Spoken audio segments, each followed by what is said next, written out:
ఇప్పుడే రాజ్యసభ సభ్యులు వేమిరెడ్డి ప్రభాకర్ రెడ్డి గారు దంపతులు వైసీపీకి పార్టీకి ప్రాథమిక సభ్యత్వానికి రాజ్యసభ మెంబర్షిప్కి రాజీనామా చేస్తున్నట్టు చూసాం.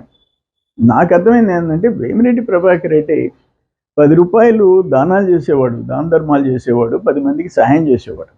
ఆయన విపిఆర్ కన్వెన్షన్ పక్కన బ్యూటిఫుల్ ఆ పిల్లలకి పేద పిల్లలకి రూపాయి లేకుండా మంచి బ్యూటిఫుల్ స్కూల్ కట్టించారు. అటువంటి దేవాలయాలు ధర్మాలు చేస్తూ ఉంటారు, మంచినీళ్ళ ప్లాంట్లు జిల్లా అంతా.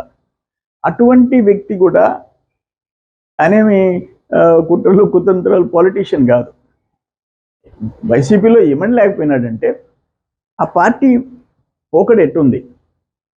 రాష్ట్రంలో జగన్మోహన్ రెడ్డి ఇది, ఇక్కడ జిల్లాల్లో మంత్రులు, అందుకని ఈరోజు ఆయన రిజైన్ చేసినాడు.